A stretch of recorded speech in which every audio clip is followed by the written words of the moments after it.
Yo, what's up? What's good, everybody? Welcome back to another NFL 2025 mock draft, and these mock drafts are heating up now.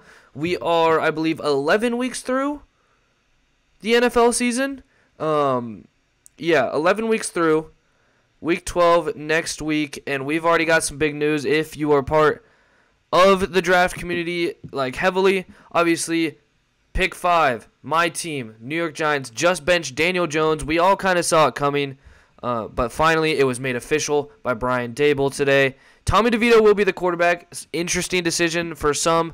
I kind of see it, apparently, or I should say I saw it coming that it might be DeVito, in the fact that it was really all along kind of thought that Brian Daboll wouldn't be coaching for his job, but then recently Jordan Schultz put out the report.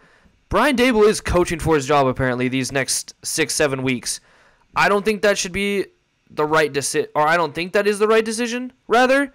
I think Brian Daboll is a good head coach, and, of course, if the locker room isn't behind him anymore, then you might have to make that switch regardless of what happens the rest of the season, just because you want your guys to believe in someone, not draft another quarterback, and they still don't believe in their head coach. That is a problem in the NFL.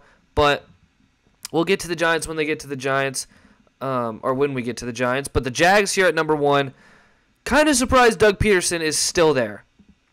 Of course, they could be evaluating stuff, but it just looks so bad. It really does. We'll hit start draft on this thing and get right into it. In my opinion, the Jags just need a playmaker, and the best playmaker in the draft in the country, Heisman favorite, Travis Hunter, out of Colorado. He has just been phenomenal this season. Last year, we knew the talent was there.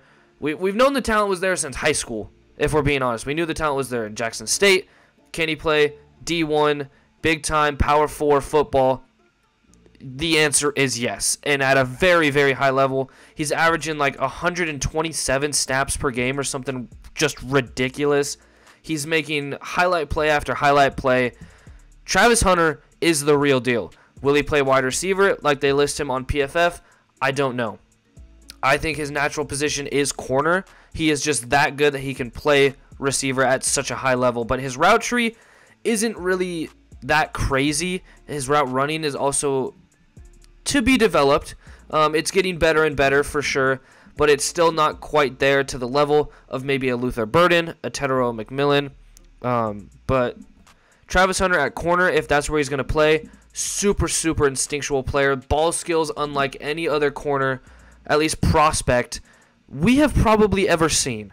Like, you got to go back to probably Charles Woodson to have a corner with this type of ball skills, maybe a Champ Bailey, but I don't really think even he had the ball skills that Travis Hunter has. I mean, he just has so much talent, and he, like I said, he plays instinctual.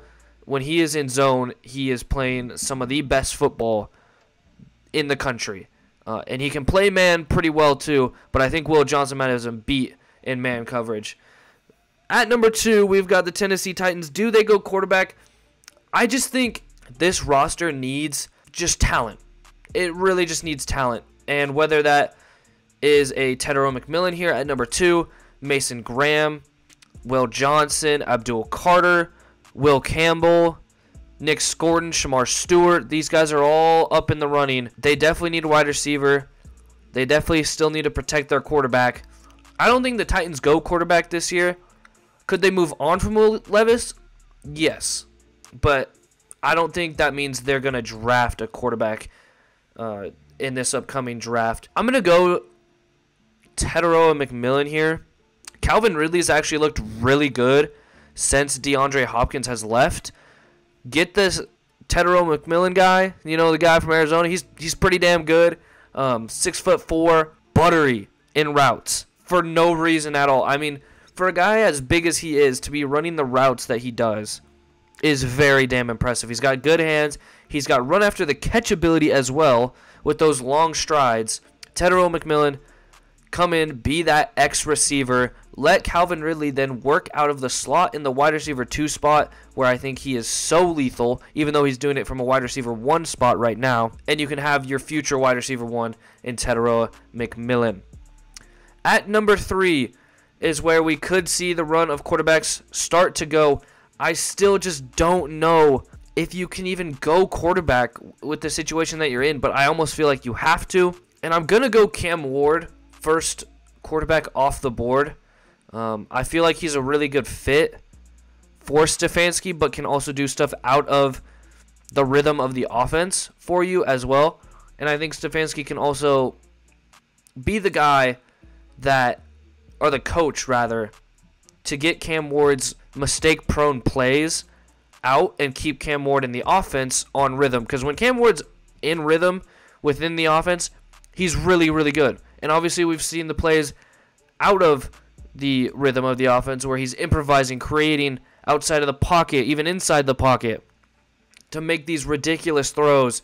But when he is playing within the rhythm of the offense, Cam Ward is deadly, and we've seen it multiple times this year.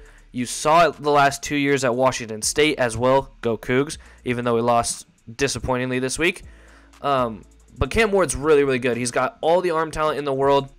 You could argue he has some of the top 3 arm talent in this class. Just has to get those turnover-worthy plays out of his kind of style of play, if you will. Pick number 4. You guys know where this is going. It's Shedeur Sanders. Thank you, God. Do I have to say anything else? It is what it is at this point. I mean, it feels like he's going to the Raiders. The Raiders need a quarterback. Minshew and O'Connell have been really bad this year, and that offense as a whole is really bad. They need to improve this roster a lot more to build around Shedeur if that's where they go. I think Antonio Pierce could be on the hot seat considering the Raiders' ownership, past decisions. I don't think he should be fired. I think Pierce deserves at least a 2-year leash. But Shedeur is just so good. As a prospect, kind of reminds me of a Joe Burrow, kind of just that point guard type of quarterback. Just quick decisions, get the ball out of your hands into your playmakers' hands and let them do the rest. But he can also go deep down the field where he has incredible touch on deep balls, especially outside the numbers on the sidelines. He is phenomenal in that area. And yes, Colorado has a lot of weapons, but Shedeur, even at the Raiders where they don't have many weapons, I think will be just fine because he is a good decision maker for the most part. Does sometimes take sacks when he could get the ball out or take off because he does have the athletic ability to take off. He just is very pass first in his kind of style of play. Pick number 5. Like we were talked about at the top, Giants bench Daniel Jones. It was a long time coming. 6 years too long, to be honest. Well, I'm going to give it 5 because his rookie year, he really wasn't horrible. He just had a lot of turnover-worthy plays. But Daniel Jones is finally benched. I say finally because the last 2 years, I shouldn't even say the last 2 years. Every year outside of that playoff year where Dable and Kafka just schemed up a clinic in 2022, Daniel Jones has been awful. 4 out of the 6 seasons that he has been in the NFL, he has been awful. Decision-making, hesitancy, turnovers. It is so frustrating to watch on a week-in, week-out basis. He doesn't create explosive plays outside of with his legs. He doesn't give his receivers chances at 50-50 balls, and when he does, they're usually underthrown and picked off. It's just frustrating. I am a big Jalen Milroe fan. I think Milroe, there's 2 to 3 quarterbacks in this class that I think Brian Dable, if he does stay as head coach, which I personally think he should, would be perfect fit for in this class. Are they top-tier talent compared to other classes? No. I will give you that. But Jalen Milroe and Drew Aller, excuse me. Those two both, probably the best 2 arms in the class. Milroe has unbelievable athletic ability, so you have that floor, kind of like a Jaden Daniels, Lamar Jackson-esque player, while you continue to develop their passing game. They have that athletic ability to have that floor to win you games with their legs, to have that rush offense that can be so deadly. These two guys, Drew Aller is going to get a lot of comparisons to Josh Allen because of his size. He's also playing pretty well outside of a couple of games this year. Drew Aller, I still think could slip into the first round. 6'5", 235, has incredible traits.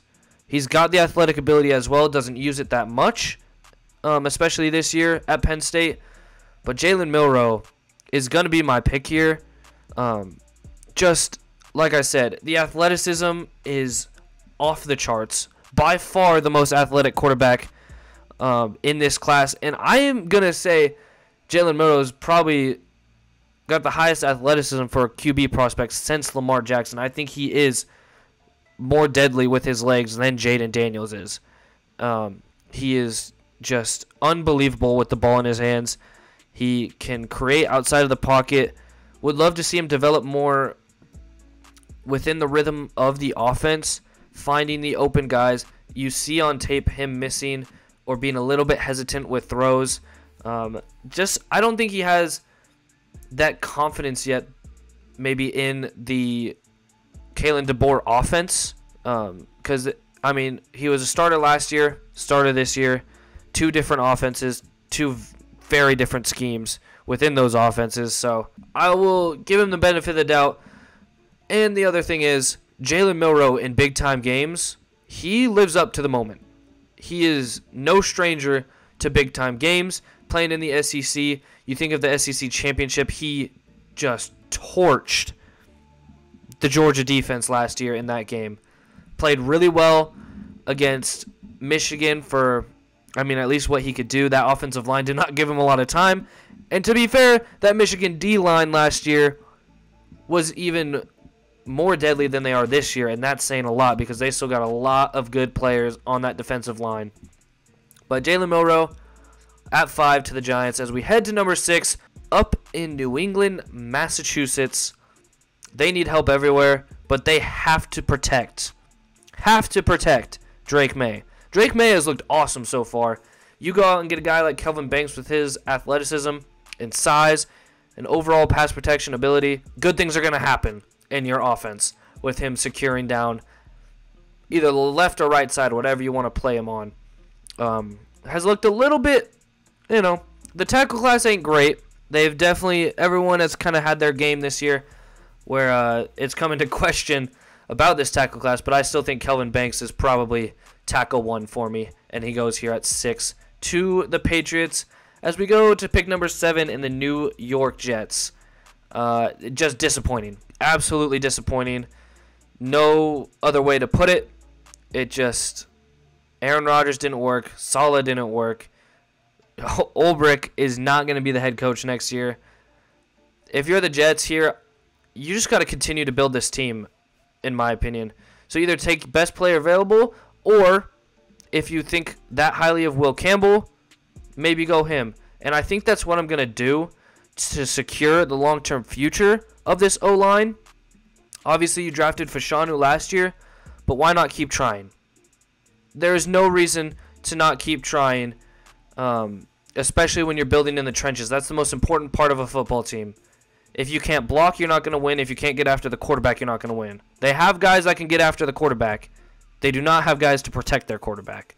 Will Campbell can help you do that, whether he plays guard in the NFL or sticks out at tackle. And I really do think he can stay out at tackle. LSU puts him on an island almost every game against the best SEC pass rushers, and he does pretty damn well at that. So, number 8, Carolina Panthers. Oh my, where do we start? You need help everywhere, but like I just said, you got to get after the quarterback. Mason Graham, the interior of the defensive line has become extremely valuable, especially if you can get after the quarterback.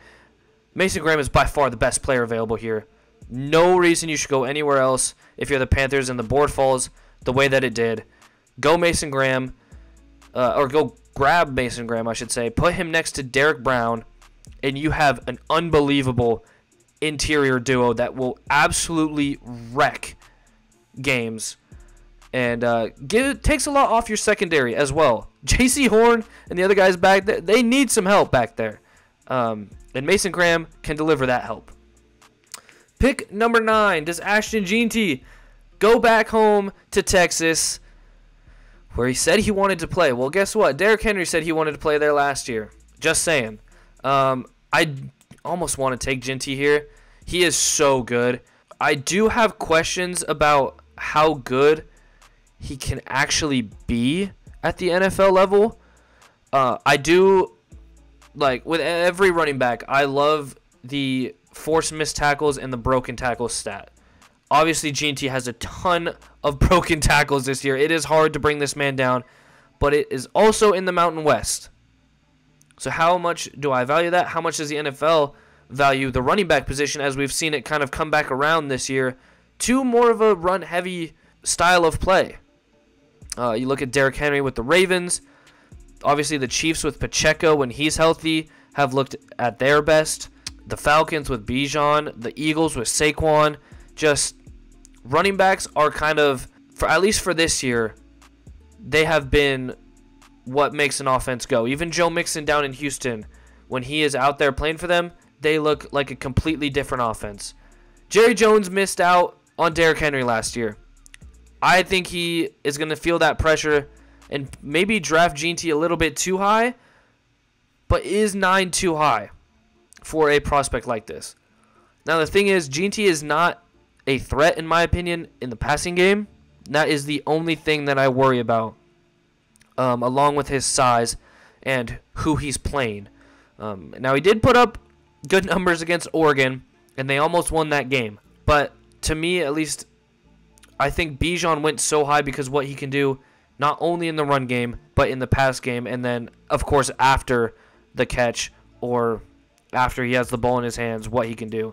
Ashton Jeanty is on that level of what he can do with the ball in his hands, but he's just not that big of a factor in the pass game, which kind of concerns me just a little bit. Pick number 9, New Orleans Saints. I would go Will Johnson here, but I think I'm going to go with my edge 1 in Abdul Carter out of Penn State. They need edge rushers badly. Could go interior defensive line here. I think that is an option with Cam Jordan. Obviously, not getting any younger. But they just need help on the edge, on the perimeter. They need run stoppers. And Abdul Carter actually has looked pretty good in the run game so far. Obviously, phenomenal getting after the quarterback. But has looked pretty good. And he has versatility to him, to his game, where he played at the Will and Mike spot the first 2 years at Penn State. They moved him to edge, and he has looked phenomenal this year. And the Saints really need that X-Factor kind of guy off the edge across from Chase Young. Pick number 11, Cincinnati Bengals lost a heartbreaker last night, as they have done so far this season. I think they should bring back T. Higgins. I think he fits really well what they want to do on offense. I'm going to go best player available. Keep beefing up the secondary. Will Johnson can shut down anyone on the opposing offense. He can travel. He can stay on one side. There is a chance this dude becomes the next Revis Island. He has been so damn good in college, in a Big Ten conference as well, where he's guarding a lot of really talented wide receivers, especially at Ohio State. But then you think of guys, Keon Coleman, who are at Michigan State for his first 2 years. Obviously, he didn't play the Oregons, the UWs, but he did play UW in the championship game, and he locked down Rome Odunze or whoever he was faced up against that game. He did pretty damn well last year in the Michigan-Ohio State rivalry against a really talented Marvin Harrison Jr., who went number 4. Will Johnson can go top 10. He falls to 11 here, but I think that's just because quarterback, for one, is going to be drafted higher than they should be, and cornerback is kind of still one of those positions, along with like running back, that isn't quite as valued in the NFL draft, which is crazy. But Will Johnson is talented enough to go top 5, even top 3, even number 1 to me. He is just prototypical cornerback 1 size, physical, plays the run, and will lock down your best receiver. Pick number 12, Miami Dolphins. Protect Tua Tagovailoa. That is going to be the name of the game. Cam Williams, Josh Simmons, Sabe Naia, I think is how you say that name as well. Also good. Irsuri as well. Where are they projecting Emory Jones?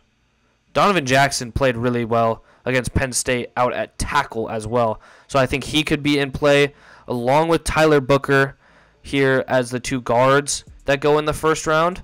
Oh, wow, they dropped Emory Jones far. I know he hasn't had a great season, but wow. I think Tyler Booker and Donovan Jackson for me are just the top 2 guards. And the Dolphins, they just need someone who can block on the outside. You could go Ursary. Minnesota's looked really good, and it's really been following partially his play, protecting the quarterback, and also in the run game. But I think I'm going to go... This probably is really high for Donovan Jackson, but I've just really liked what I've seen from him this year. He played mainly at left guard, flipped out to left tackle for the Penn State game, and I think that grade should be higher for the Penn State game because he did pretty well, actually, against Abdul Carter and that defensive line that they have at Penn State for his first time playing out there, especially. But is a really good guard. You could definitely argue Tyler Booker, but I'm trying to just get some other names in this first round. And speaking of getting first names into this first round, edge is definitely a big need for the Tampa Bay Buccaneers. And we're going to go Shamar Stewart over his teammate, who I think will probably go higher, in Nick Scorton. Shamar Stewart is so explosive and powerful, it is ridiculous.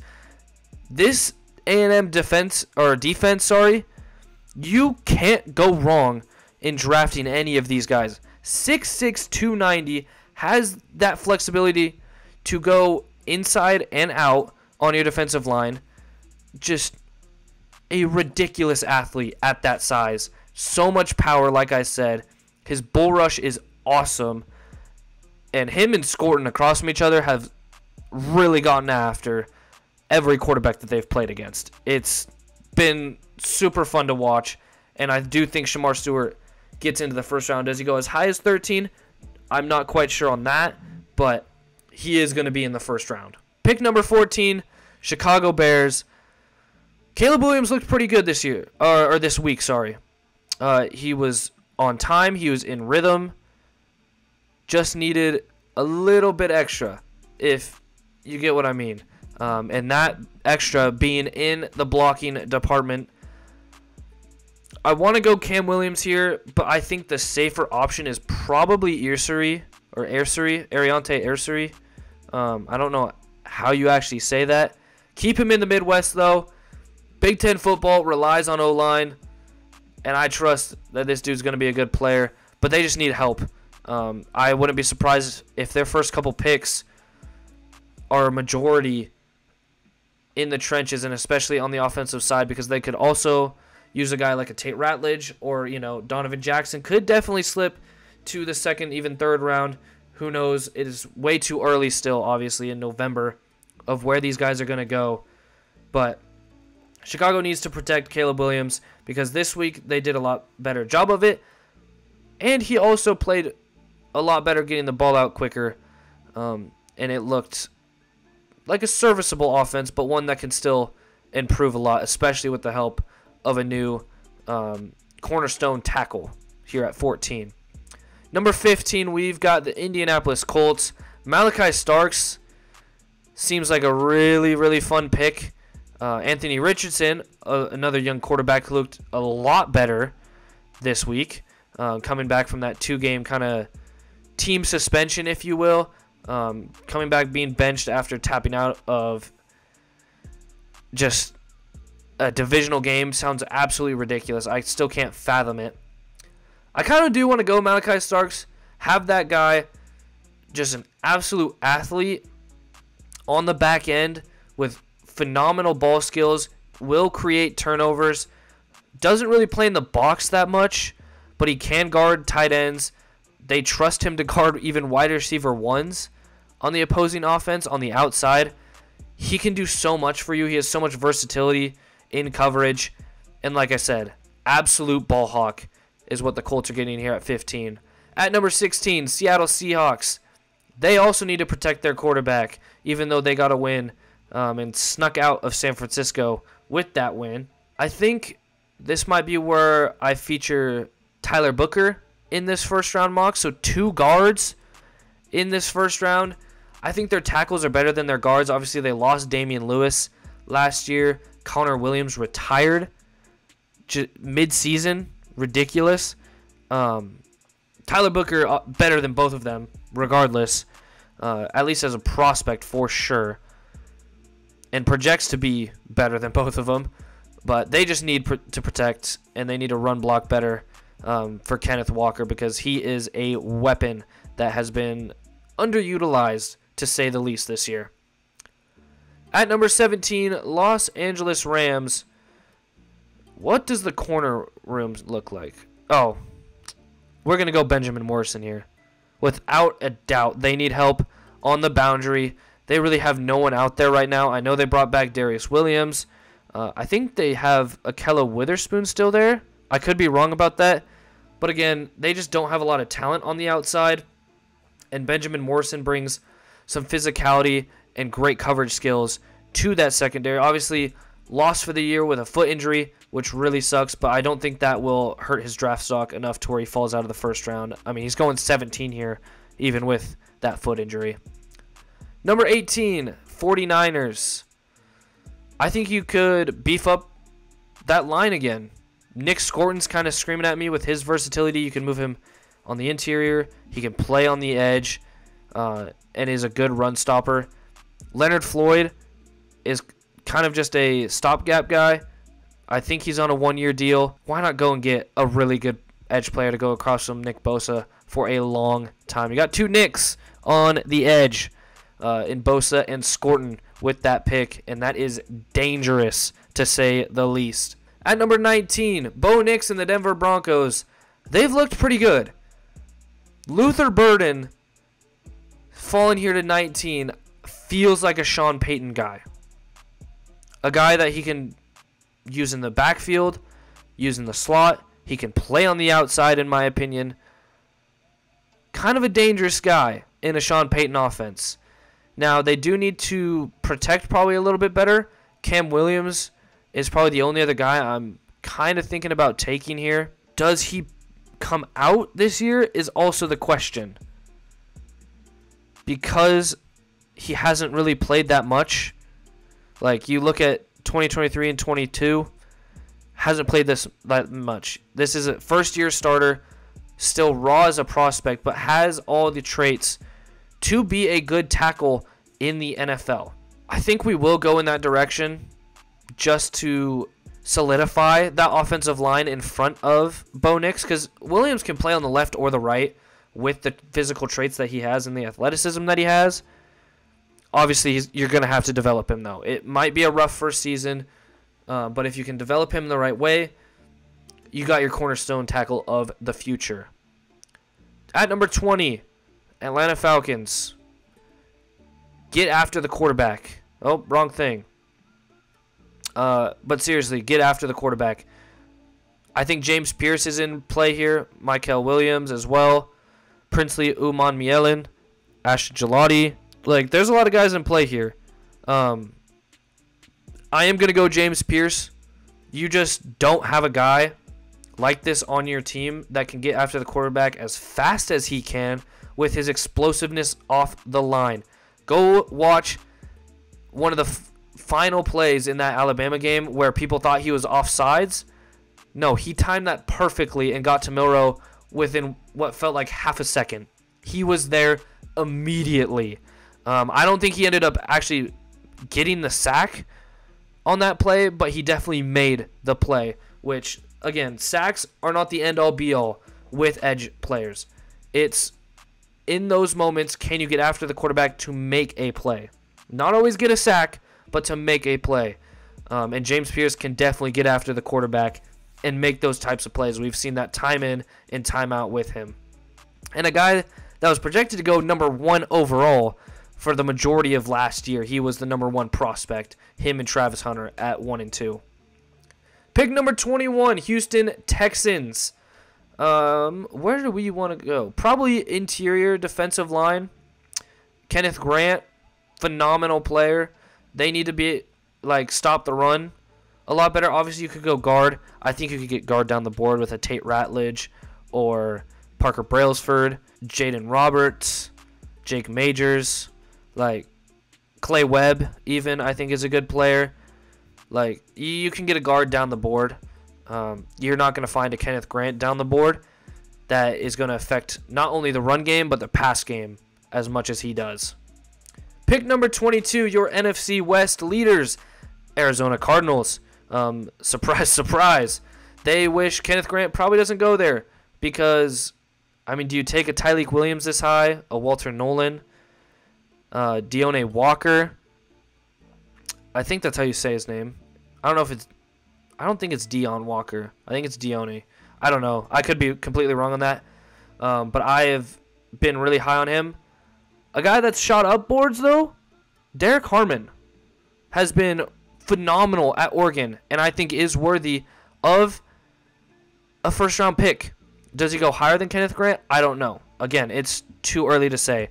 But Derek Harmon has definitely worked his way into the first-round conversation, playing really, really well for the number 1 team up in Eugene, Oregon. Again, 3 sacks, not the end of the story. 33 quarterback hurries. Absurd. Absolutely absurd. I wish they had tackles in this, but he also has great versatility. B gap, A gap, over a tackle, outside of a tackle.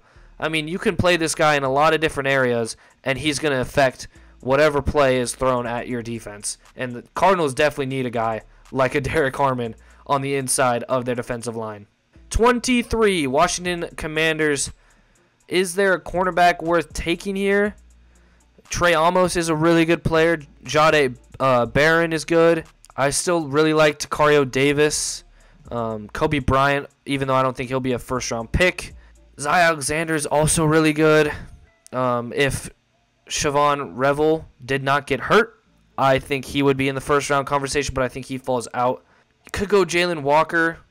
I think he is a really good player. But if you want to go linebacker, you could also go Jahad Campbell, who I think has been the best linebacker in the country this year. He is just athletic as hell, super rangy. This is your modern-day linebacker, but he's also really damn physical at 6'3", 244. So you're not worried about his size like a Devin White, who was 6'1", or a Harold Perkins, who's about 6 foot. Jahad Campbell fits the linebacker role, and I feel like he fits the Dan Quinn defense to perfection. Pick number 24, Baltimore Ravens. I think you go a lot of different directions here. Where I want to go, though, I'm not really sure. Gray Zabel has definitely picked up some steam as one of those North Dakota State kind of project tackles who I don't think would be as big of a project as some of the recent tackles that have come out. I think I might go Jonah Savaiinaea here and continue to bulk on this offensive line. They've had some offensive line troubles this year. Steelers gave them a world of trouble yesterday. Lamar Jackson just looked off with the pressure that they were throwing at him. But Savaiinaea can come in, be a guard at the very minimum. Maybe you can play him out at tackle. I'm not quite sure yet. I don't know really what the NFL thinks of him, but first glance, a lot of it is saying that Savaiinaea is probably going to be a better fit at guard in the NFL, which if so, Ravens could use a guard. and you get one here at 24 who's pretty good. 25, the Los Angeles Chargers. I would go Luther Burden, but I just don't think that they would take a receiver in the first round. So you look at guys that would go in the first round. Colston Loveland, I think, definitely could. You think of how Jim Harbaugh used him at Michigan. You think of how he used Vernon Davis in the NFL when he was with the Niners. He likes his tight end position. Will Dissly last night looked really good. He is not a usual receiving tight end, but Loveland will block for you, a plus blocker in the tight end or for a tight end, but he can also be an absolute weapon at the tight end spot. So I'm going to go Colston Loveland, give Jim Harbaugh another one of his Michigan guys, and the Chargers continue to get better on offense. Green Bay Packers at 26. Again, I think this could be a spot for Revel, but I don't think he goes in the first round because of that ACL injury. Trey Amos is really good. He's got good size at 6'1", 190. He's got some good length. You probably need to fix the cornerback position as well. You need some more depth there. Do I go corner there, though? I just don't know.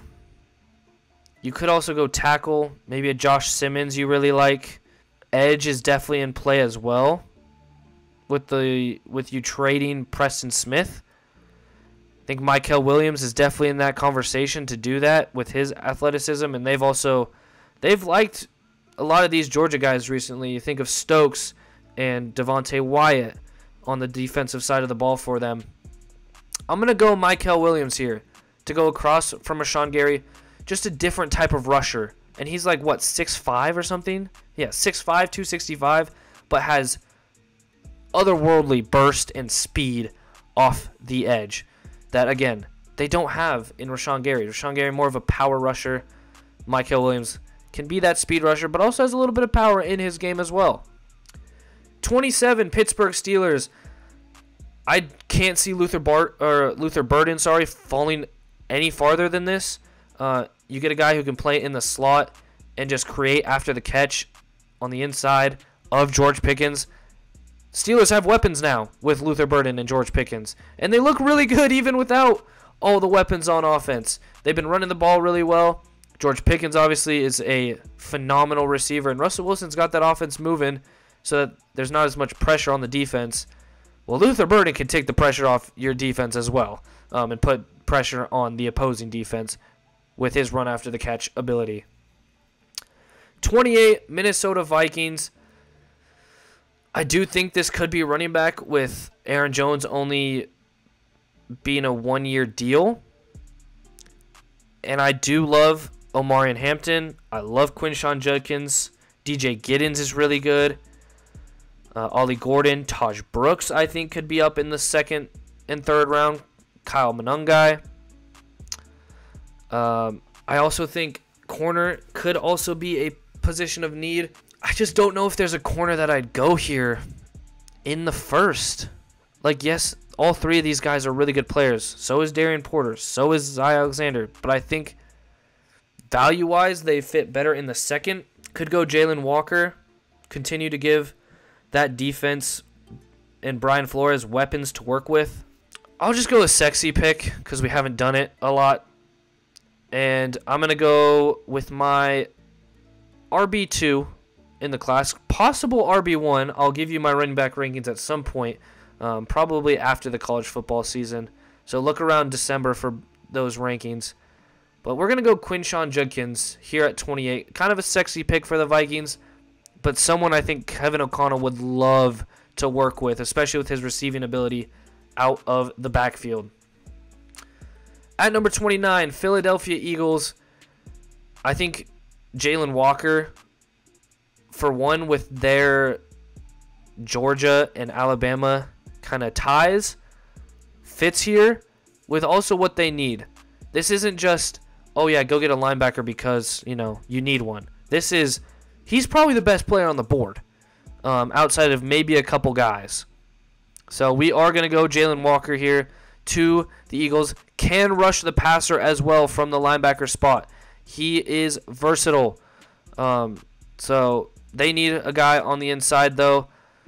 Maybe not green dot captain type player at the mic, but a guy that is just a playmaker on defense. At number 30, Buffalo Bills.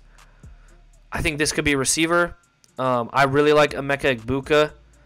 I think they could use that slot receiver, even though I love Khalil Shakir.